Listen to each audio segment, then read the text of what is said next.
So today in this video we are going to talk about everything Lilith related, and we will possibly do channeling of Lilith.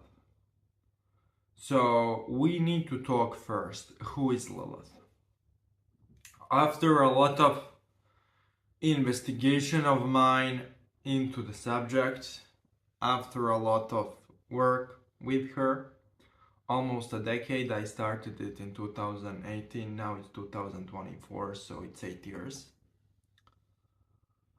I came to the conclusion that Lilith is what people mostly say she is. She is a demon originating from the soul of the first woman with the ties to ancient Sumeria. Basically, if we want to be really honest about what Lilith is a heavily negative ghost. She is simply a ghost of the first woman. And that ghost of the first woman basically absorbed enormous amounts of dark energy, and so it's demon-like. But in its essence, it's a human soul, it's a human being. She is connected to the negative aspects of divine wisdom. What I mean by that is she is basically teaching the darker sides of divine nature. What I mean by that, I'm gonna explain really simply. So let's say that everything you see is this ball up here, right? And then half of the ball you see is light, half of the ball you see is dark. And God is basically the entire ball you see. God is everything. And within this ball you see, you have the universe and all of the creation. But this ball you see is God, right? So the lower part of the ball is the dark side of God. The upper part of the ball is the light side of God. Well, Lilith is gateway into that dark side of God. She is not divine herself. She doesn't possess any divine qualities herself. She is not a god herself. But she teaches information about negative, destructive side of God. Now, because Lilith is basically a ghost of a human being, she is really close to us humans, and she understands our emotions much better than majority of other dark spirits. And that makes her different from other darker entities because she's much more empathetic. However, it doesn't mean that she's necessarily for everyone, and it doesn't mean that she's necessarily your mother. And we're gonna explain it for a second, right? So what it means if one spiritual entity is your mother or father. Spiritually, it means that that spiritual entity basically transforms your soul in the image of that entity, in the image of that being. And so you are symbolically working with Lilith in this way only if you are absorbing her energy, carrying it and transforming your soul in that direction and studying the knowledge she basically is giving. But I have to point out that that is a symbolic title. That is not something which is literal. You cannot become a literal child of Lilith. It's a metaphorical language.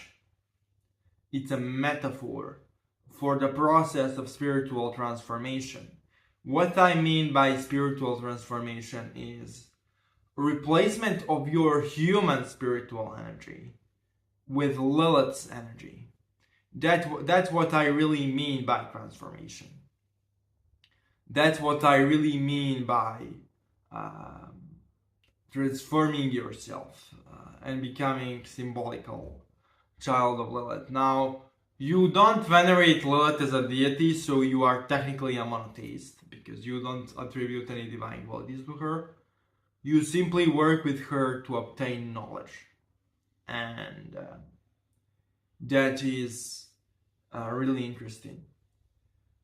Now, how to start working with Lilith? A lot of people are asking me where to start. So, first, you have to find a way to charge your own energy before you start working with Lilith. You have to find a way to increase the amount of energy you possess so that you can endure working with those entities in general. Because working with those entities is really time consuming and it takes your spiritual energy. It gives you energy, but it also takes energy. And if it gives you energy in a way which is difficult for you to withstand. So before you start working with entities, especially with spirits of the dead and the jinn, you have to learn how to replenish yourself.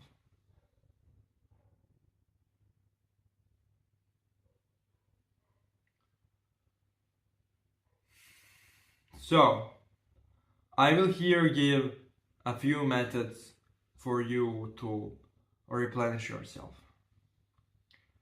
Method 1 is this. You breathe really, really slowly.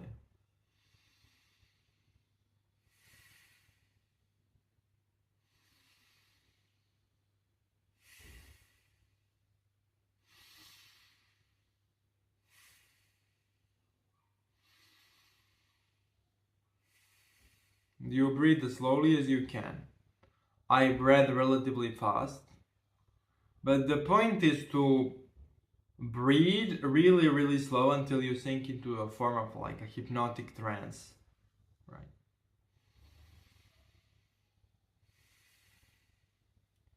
And once you kind of feel dizzy from a really, really slow breathing, by the way, you don't count the breaths, you don't think about do you breathe in or breathe out. You just worry about doing it as slow as possible.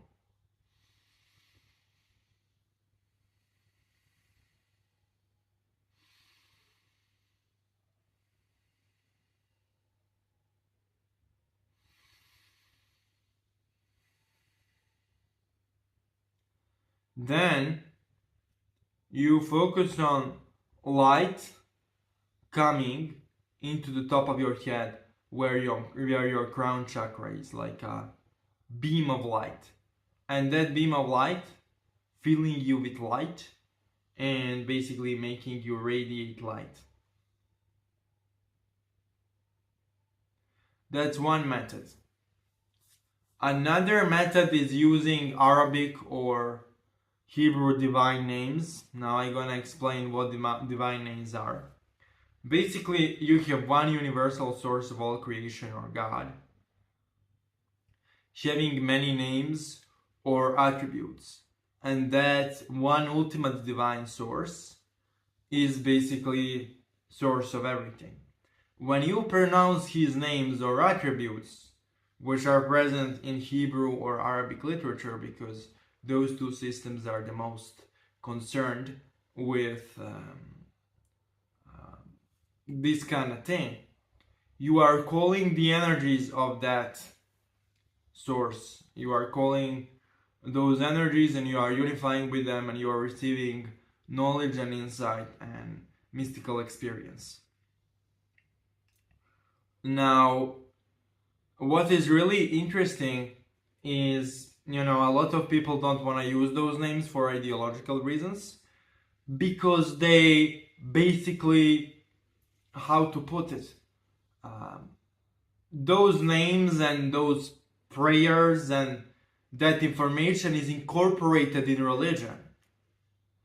And we basically, a lot of people, when I talk to them about divine names in Judaism and Islam, Arabic and Hebrew divine names, they basically reject it all because it's a part of a religion. And I understand that sentiment because religion in a form we see it today is basically social institution of control, and it doesn't have a lot of things to do with God. It doesn't have a lot of things to do with having spiritual experience or challenging the preconceived notions. It has more to do with certain hierarchies keeping power and keeping ideological control over people in order to have a certain social matrix which they facilitate fundamentally. Now, there is no denial that religion created enormous amount of, how to put it, negative manifestations in the world. Religious fundamentalism, denial of science, denial of human experience, policing of mysticism and mystical experience, oppression of certain groups. All of that is true. I tried to, in the past, especially in the last few months, justify certain religions or defend certain religions, but then by exposing myself to those religions intimately, I realized that basically I shouldn't have to justify religion in order to practice certain spiritual techniques, because religion is a human interpretation of the divine revelation. Religious institutions are human interpretations of divine revelations. Therefore, you don't have to adhere to religious dogma in order to effectively use divine names or surahs from the Quran or passages from the Bible or Vedic mantras or whatever you are using. I personally am theologically closer to Islam because Islamic theology makes more sense to me, but it doesn't mean that I have a monopoly on absolute truth, so I am not an expert in the field. But basically, what I want to tell you guys is that there is no need for you to say, okay, because religions are institutionally oppressing people and triggering all kinds of nonsense, and religion makes sense only to indoctrinated, right? Religion makes sense only to people who are indoctrinated one way or the other to believe exactly that way. Majority of people born outside of certain religion see it as absurdity, because it mostly is an absurdity. So basically what I want to say is, using divine names or verses from the Quran or the Bible doesn't make you religious. Experiencing and having mystical experience from those verses and names doesn't make you religious, because you don't have to be religious to use those verses and those names, to have those experiences fundamentally. To work with Lilith, to charge myself and have that divine connection before working with her, I usually use the names Allah, Ad-Dar, Al-Hakim, Adonai, those four. Now, I'm gonna repeat them once again. Allah, Ad-Dar, Al-Hakim, Adonai. Those four names. And I chant them to energize myself while breathing really slowly and focusing on energy coming into the top of my head. Now, if you don't want to basically use those names for ideological reasons, again, I explained why those ideological reasons don't necessarily hold water. You can use the method I showed previously. But I will do basically here a demonstration for you how I chant. Allah Dar Al-Hakim Adonai. Allah Dar Al-Hakim Adonai. Allah Hakim Adonai.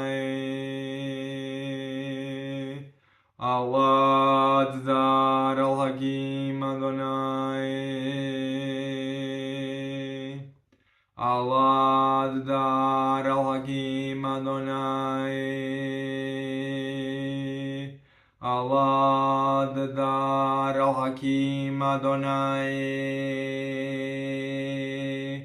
Allah Dar al Hakim Adonai. The entire time you visualize light coming into the top of your head, and you do this until you feel high and energized. Now, after you do this, there is another thing you have to do before summoning Lilith. You have to raise the sacred space. So I'm gonna show like 2 methods of doing that. So you should basically buy black cloth and cleanse it with salt by sprinkling salt over it and letting it like that for about, doing it for like 3 days in a row. Just sprinkle it with salt. And then you should say, I call you Adonai El Shaddai Elyon to purify this cloth.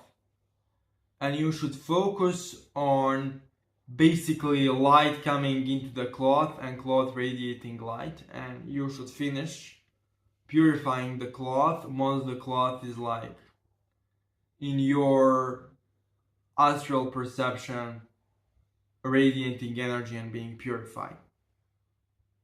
Once you did that, this process takes from 3 to 10 days depending on your development level, right? But fundamentally, that is it, right?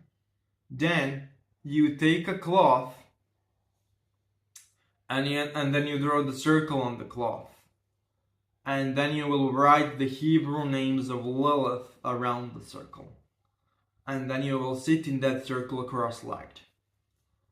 Then you will basically carry one brass incense burner with yourself and put it with yourself in the circle. Then you should put yourself in a meditative state, as we said earlier, with slow breathing and light meditation. And then you should start reciting the following. I call you Adonai Allah Hakim Adar to call Lilith forth. I call you Adonai Allah Hakim Adar to call Lilith forth. I call you Adonai Allah Hakim Adar to call Lilith forth. And you repeat this until you basically start feeling the energy of Lilith. You will feel it as a dense pressure around you, like a mixture of coldness and pressure, right? And then you should light the incense which is with you, and you should say the following. I call you Lilith, and I give you this incense as a payment for you appearing before me. And I ask you to do, then you put your request in. And basically you keep calling her in this manner. I call you Lilith by the power of Allah, Al-Hakim, Adar, Adonai. I call you Lilith, and you recite this over and over again. You are building presence. You are burning an incense, a lot of it, and her presence is building up. And once her presence is really built up, you should pay her by giving her a little bit of red wine, 1 slice of the apple, and basically a little bit of honey over it. And you should give it to her as a payment. Then you should basically give her your request once again. Then you should, after giving your request, give her permission to stay as long as she wants to stay, and you should basically meditate in her energy until you are satisfied, and then leave the room. Okay, after you finish meditating, her energy will remain basically for a while there. Lilith is good for finding you sexual partner, giving you knowledge, teaching you baneful magic, helping you how to deal with illnesses, teaching anything occult related, any occult related knowledge. She is good for any science you wanna study. So really complex entity, not just about sexuality as people claim. She has a succubus form, succubus aspect, but it's only one of the offices she has. Lilith is really misunderstood. She is presented as this glorified trickster sex toy. And yes, she can teach you sexual magic, but it is not really what she does most of the time. She most of the time gives dark knowledge and forbidden information, and working with her involves, how to put it mildly, really dark operations. A lot of those operations deal with the souls of aborted children and souls of the restless dead in general, because as we said, Lilith is a human ghost. She's not actually a demon or a jinn, but a really powerful human ghost. A ghost of the first woman, the first wife of Adam. And she's basically really necromantic in a dark way. For people who are not accustomed to working with dark jinn and restless dead, my advice is don't work with Lilith more than once a week. And summoning of Lilith will usually, especially for the first time doers, take a lot of time. Now, this is my advice on how to prepare for summoning of Lilith. Basically, you should fast for 4 days. When I say fast, I mean drink only water before the ritual. Spend majority of your time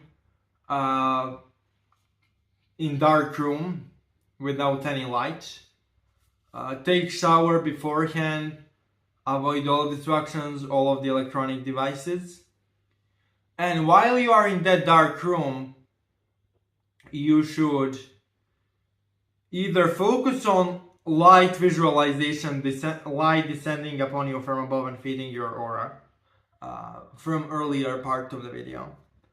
Or you should chant divine names, or do the chakra work. One of those three things, depending on your ideological stance. By the way, and while you are doing that for 3 or 4 days in a dark room without a lot of electronic devices while fasting, you should for the entire day breathe really slowly. Do it multiple hours a day for 4 days, basically. Now, it is really important while you prepare yourself to basically protect yourself. And I'm gonna give one method of protection here. How to protect yourself and how to make sure that while you are preparing to summon her, you are safe. So how to do that is you basically draw the circle around yourself. And you need four daggers. And you nail one dagger or put one dagger in a cardinal direction. One to the north, one to the south, one to the east, one to the west.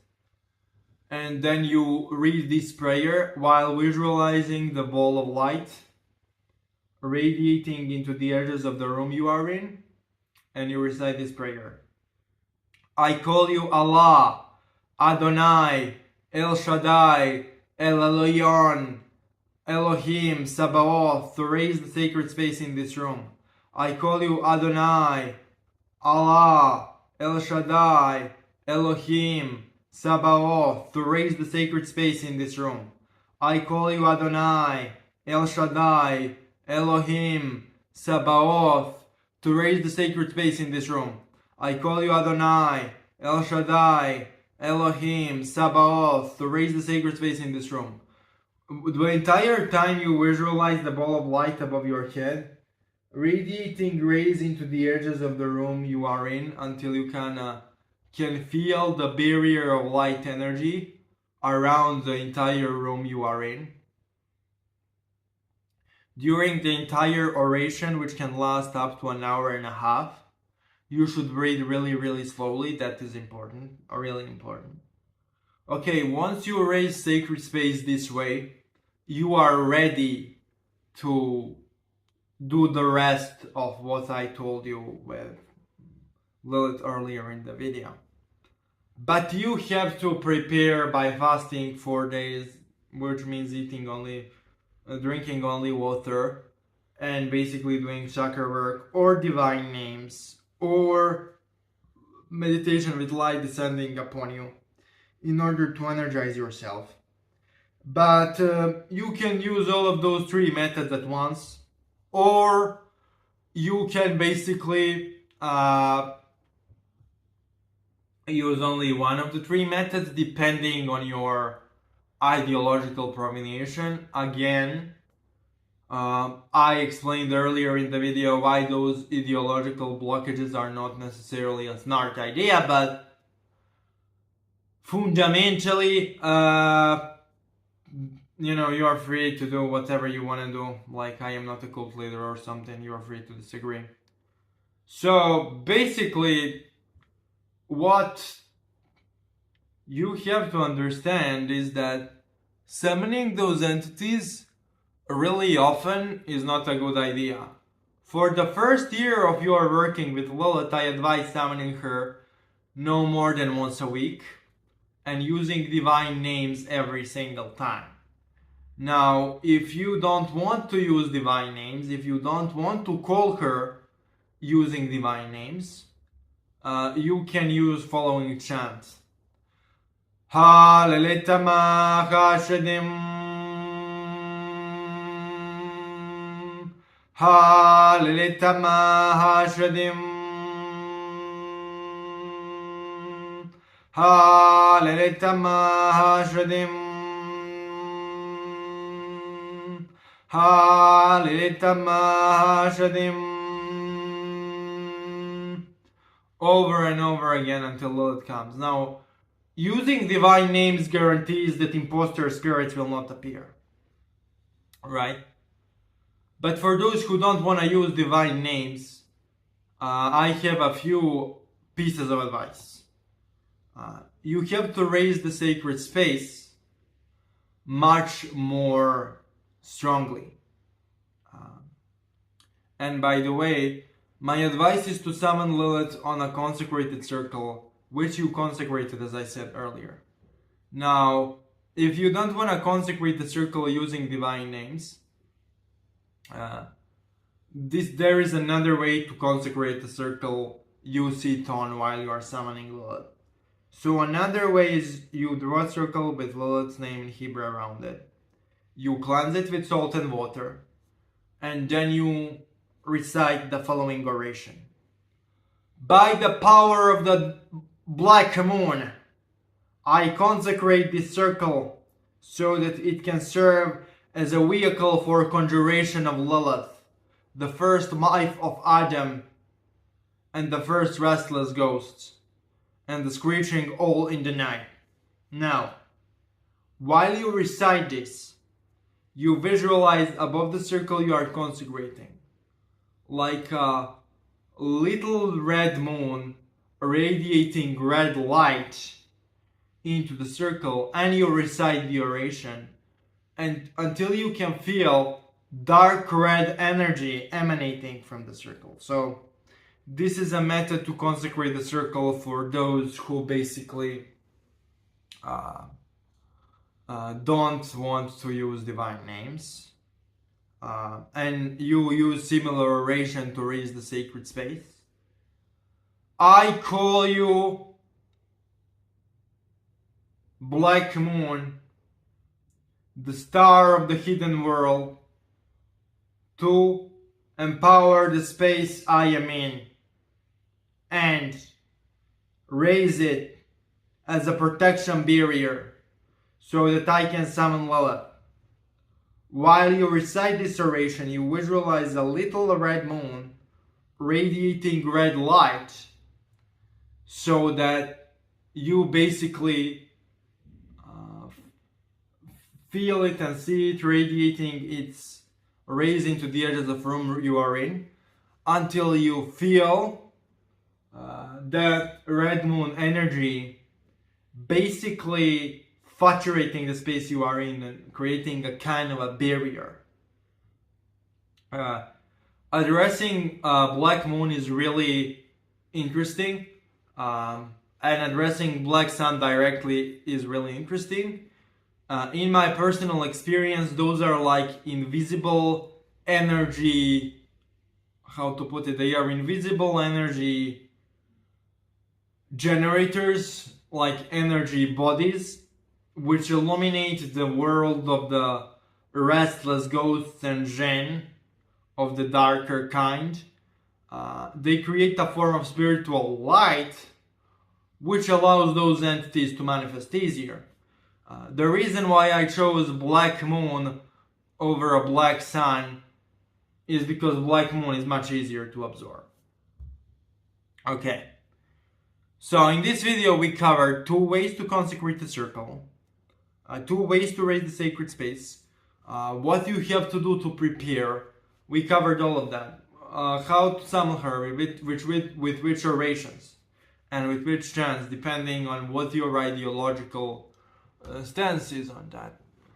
Now, we're gonna talk about Lilith and the Qliphoth. Because I want to make a series on Lilith and the Qliphoth, and basically I came to the conclusion that there is so much misconceptions about it that I have to basically, dedicate a lot of time to debunking it. So, a lot of people have this idea that the Qliphoth is fundamentally like a set of ping pong balls who are kind of astral realities, and you travel from one place to the other astrally, and those realms are inhabited by literal different jinn you interact with, and all of that is nonsense. Because Qliphoth originally has nothing to do with basically some ping pong gods playing. It represents energy levels of negative energy, right? Those are energy states your soul can reach. All of the spirits you are interacting with are already present in the aspect of this world, this physical world we are not aware and we cannot see. They are already present here, we just don't see them, all of them. Angels, demons, angels, jinn, doesn't matter. All of them are already present in this world. We just don't see them. There are higher and lower worlds, quote unquote, but they are more like seas of energy. They are not clearly defined realms or realities. They are more like seas of spiritual energy our mind interprets as worlds. Alright. So basically, when you initiate into certain Qliphothic sphere, you attune your energy body to certain energy state. And this is why you have to initiate to one sphere multiple times in order to have a really heavy result. To actually tap into that energy. Doing initiation into Qliphothic sphere isn't enough. Because initiation into the sphere is like attunement to certain energy current. It doesn't necessarily make you instantly connected to the entity or you are trying to connect with. And by the way, I don't see polytheism here because you don't have to venerate any of those spirits as gods. Sometimes you have to pay them with food and drink because they need energy to do what you told them to do. They need energy source, but you are not venerating them in a religious sense. So I don't understand why so many people have a problem with this. Also, I use divine names when I summon them. For those who don't want to use divine names for ideological reasons, I provide a different method, but I mostly use divine names. Now, we're gonna talk about possibly negative repercussions of working with Lilith. Right.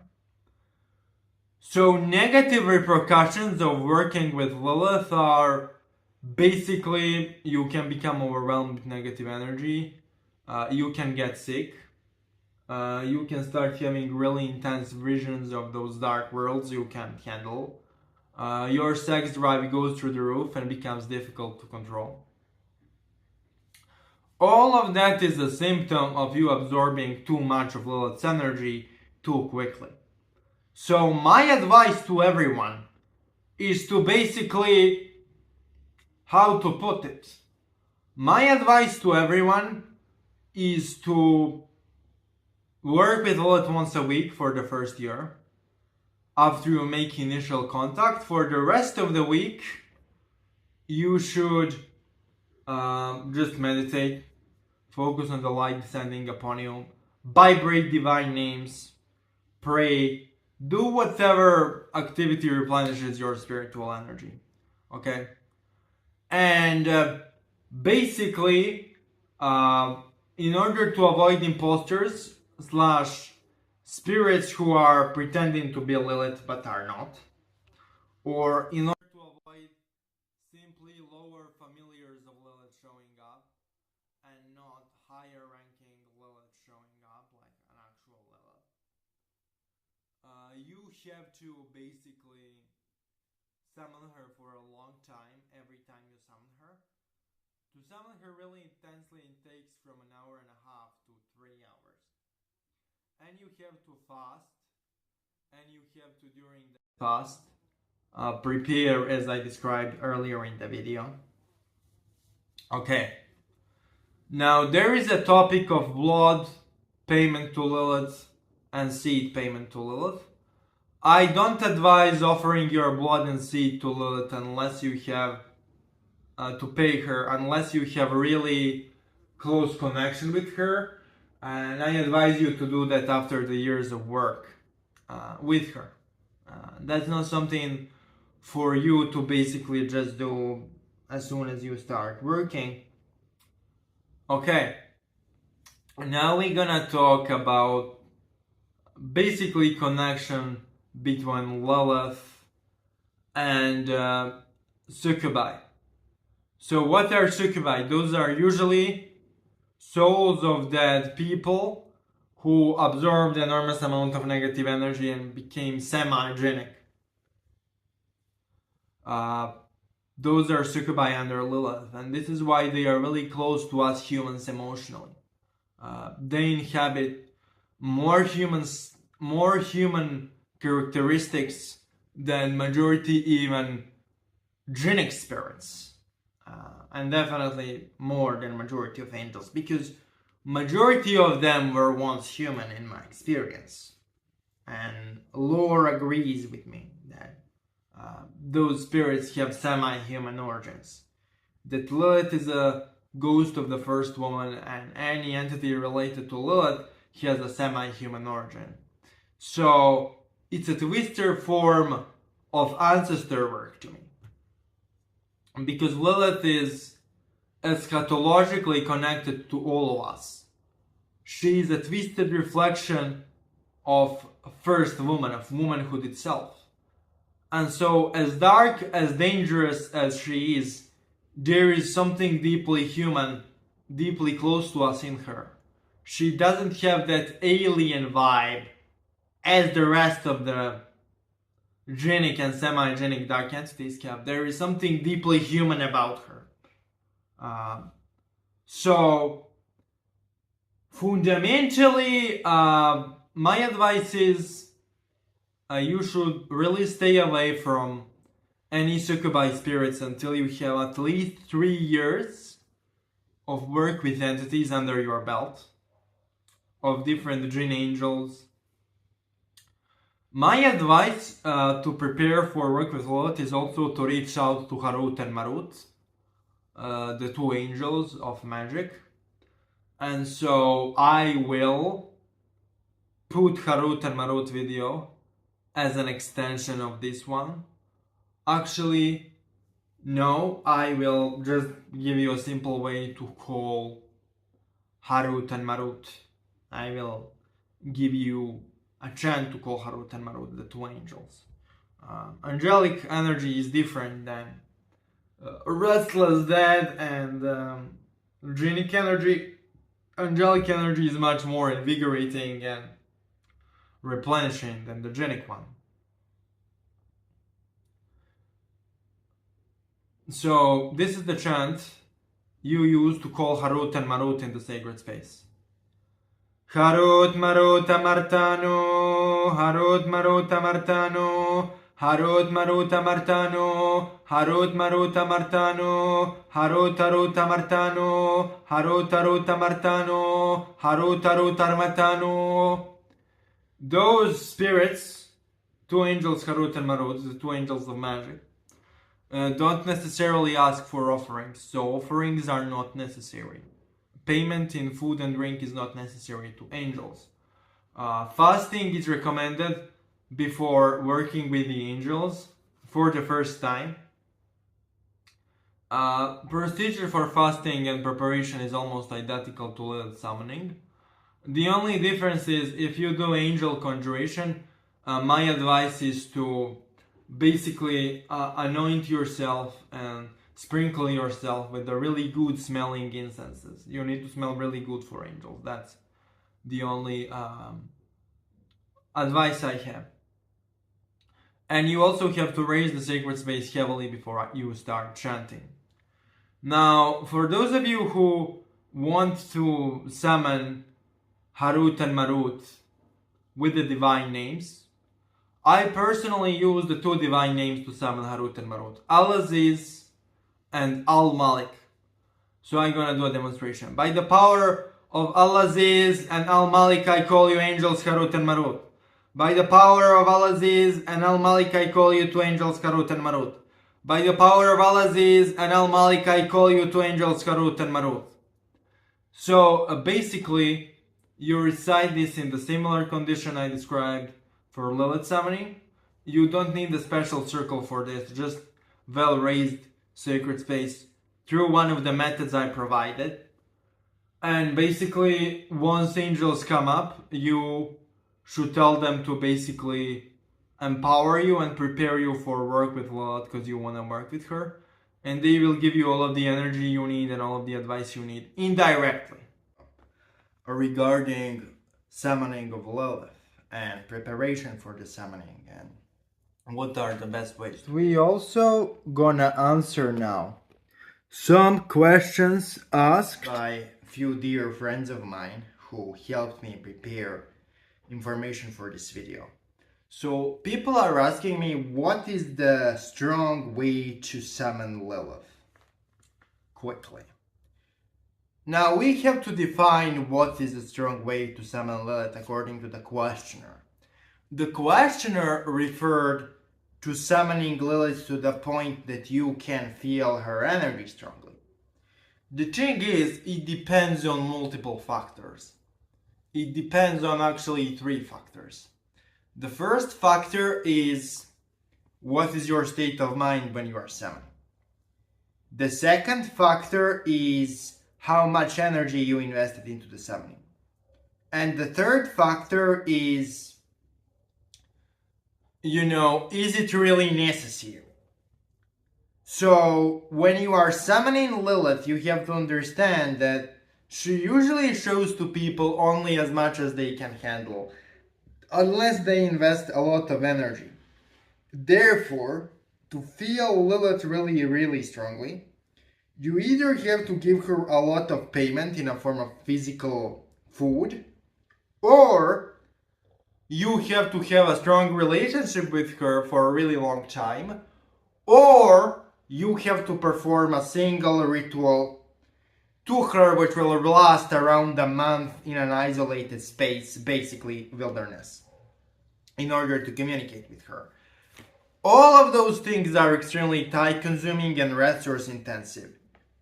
Therefore, you have to be really, really willing to invest the time. There is no such a thing as feeling spirits quickly. I am sorry to disappoint you all.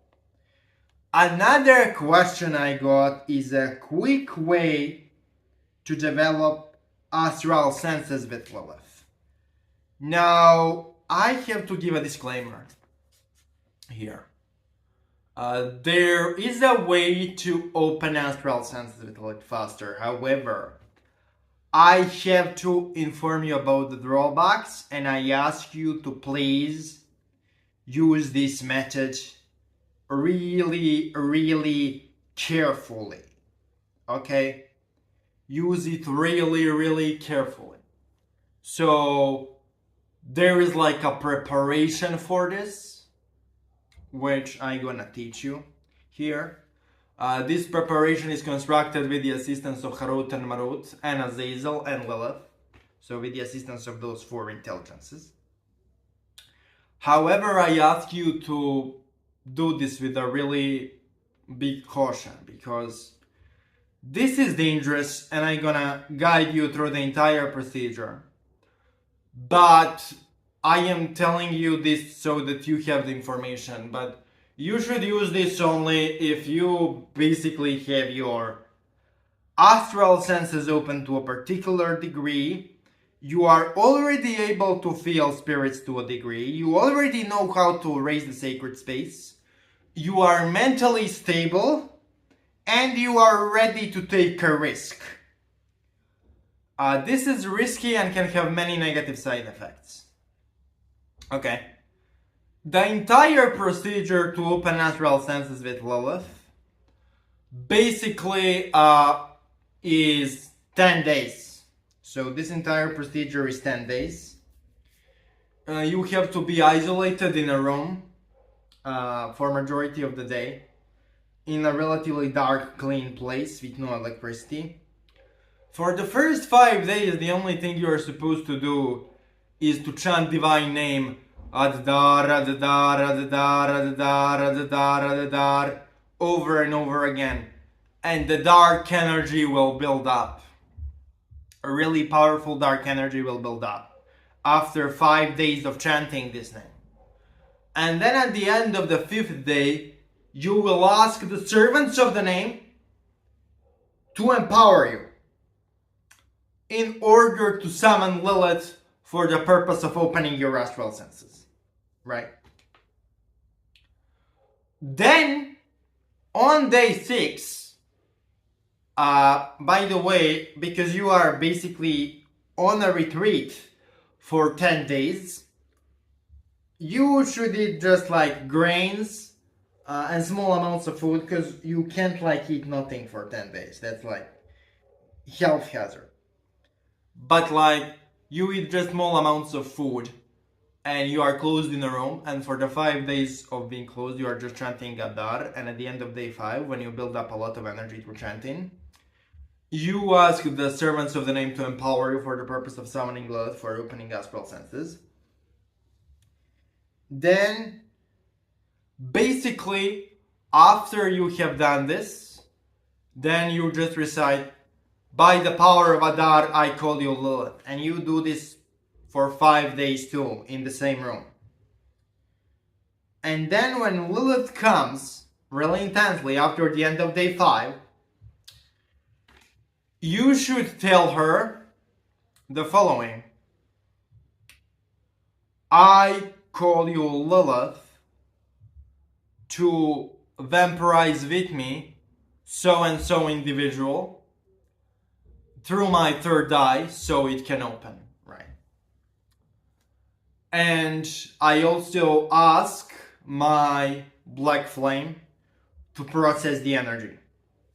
So this is what you tell her at the end of day 10, when she finally comes after 10 days of cooling. Right. So basically, what I have to say is that during the entire chanting, you are also supposed to breathe really slowly. And you are also supposed to raise the sacred space before you go into the room of the retreat, right?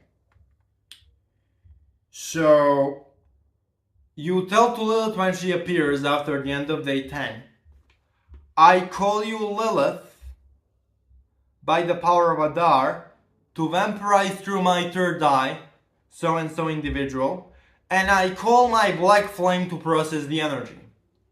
And then you just let her do it. You will feel enormous amount of energy and enormous amount of pump through your third eye, and basically your astral senses will explode. This is relatively quick. It's only a week and a half. Everyone can do it on their vacation. And it's simple, I explained it. The third question is, what kind of stuff we should put on our altars? So first and foremost, I have to state my own opinion. Everyone has a right to venerate those spirits as gods.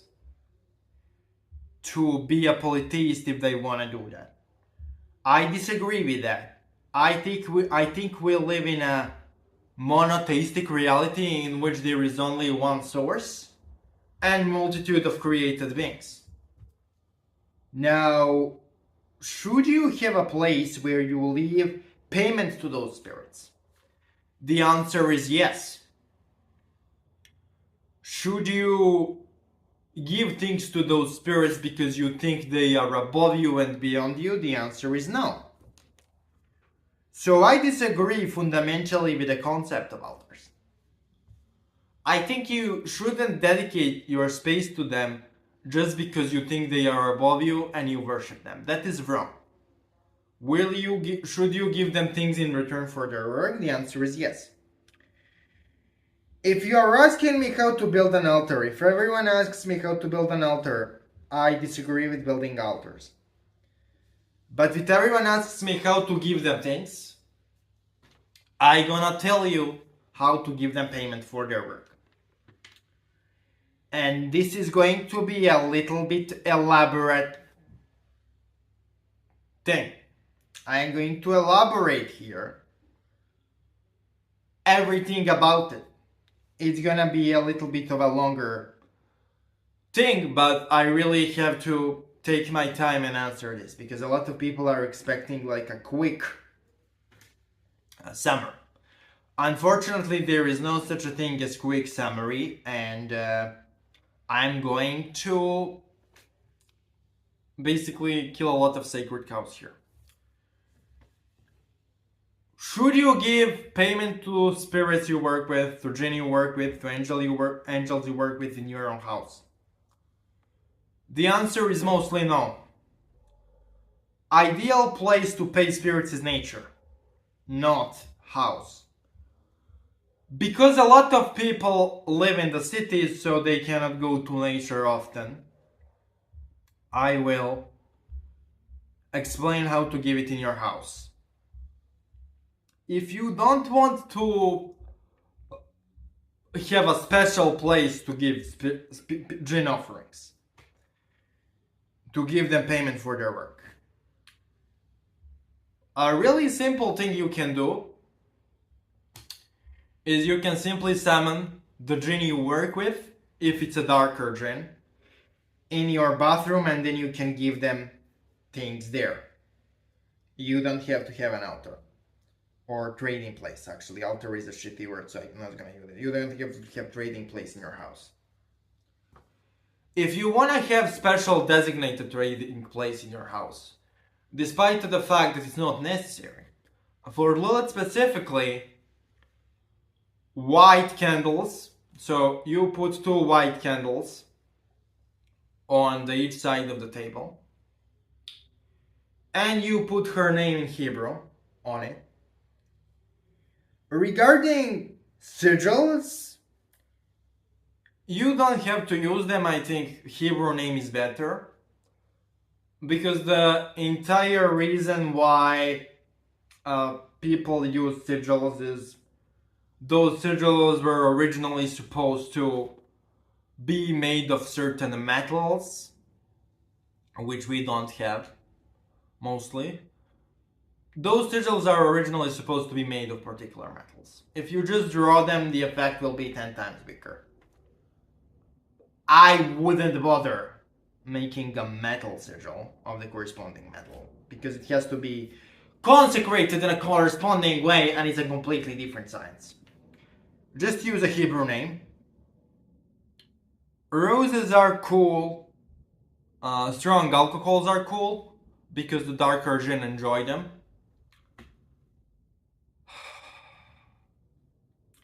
And that's it. You need 2 white candles and let's name in Hebrew, and some flowers and some strong alcohol. That's it. Now, how to open the trading place? You summon Lilith specifically, and then you just tell her to just empower the trading place, because you're gonna give her the payments on that specific place. Usually you have to summon her probably 3 to 7 nights in a row for multiple hours to build energy up, using the methods I already gave earlier, in order to open the trading place. Now, what is important is an attitude you are giving them things with as well. If you are giving them things because you think they are above you and beyond you, and if you are giving them things because you are venerating them, it's a problem. If you are giving them things because you want something, then that's not a problem, because you have to pay them. Like, you can't expect them to do free work. So basically, I explained it. All of the 3 questions are covered.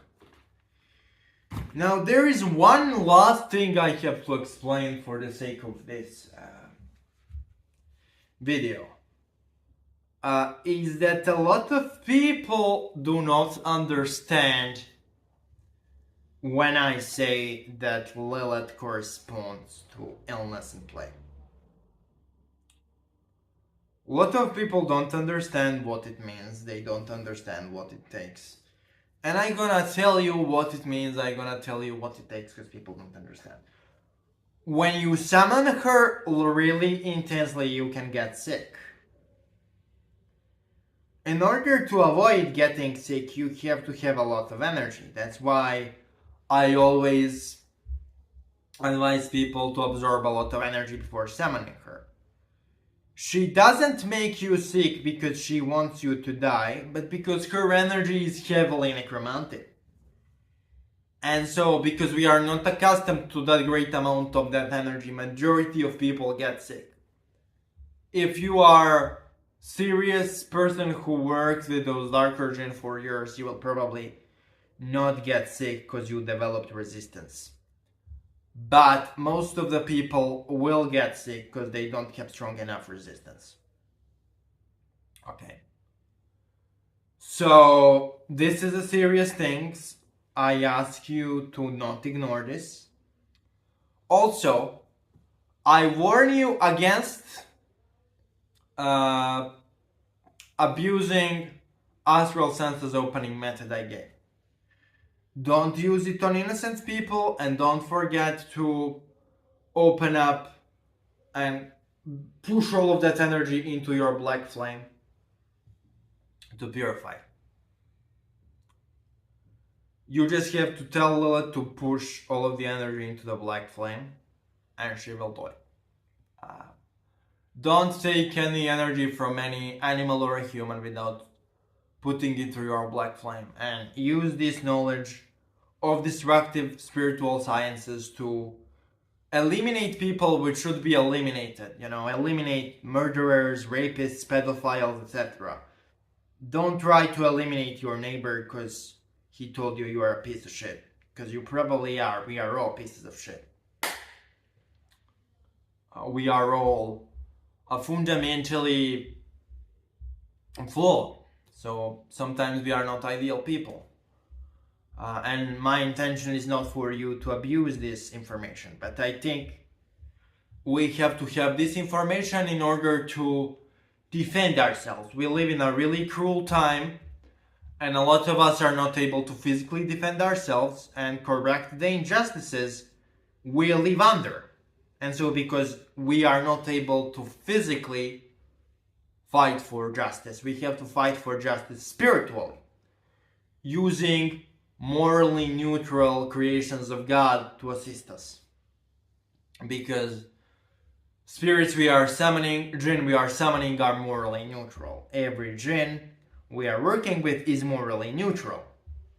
Even those with a little bit more negative reputation can be utilized for positive purposes. For example, Marbas is a destructive spirit, but he can be used for healing. And I recently used it to help somebody out to great effect in a really difficult situation. So, in my case, it would be immoral to do nothing and refrain from summoning Marbash instead of helping somebody out and summoning the jinn. I think not helping a person would be deeply unethical. So, with all of this in mind, you have to understand that, we really won't live in a better world if we just keep destroying each other for no reason with this. And regarding work with Lilith specifically, it's morally neutral work. Can you be an asshole and work with Lilith? Yes, you can. But that's not my intent. Also, what you have to understand as well is that from the fundamental point of view, working with Lilith doesn't have a specific predetermined direction. You choose mostly what kind of result work will have. If you use this information for constructive purposes, result will be constructive. If you use this information for destructive purposes, result will be destructive. If you use this information to obtain spiritual knowledge, you will get it. If you use this information to obtain material stuff and get laid, that will also happen. But work between a jinn and a human, or spirit of a dead and a human, because I explained that Lilith is mostly a spirit of the dead woman, is also dependent on you cooperating with the entity. Entity can't do everything. You have to cooperate. It has to be cooperation. It can't be just you sitting on your ass and telling spirit what to do. There has to be a degree of back and forth. Click notification bell, like button, and subscribe to the channel if you want more content. And if you want to reach out to me, contact me through the links in the description for rituals for hire and consultations. I am really busy with clients and projects these days, but I will reach out to you as soon as I can.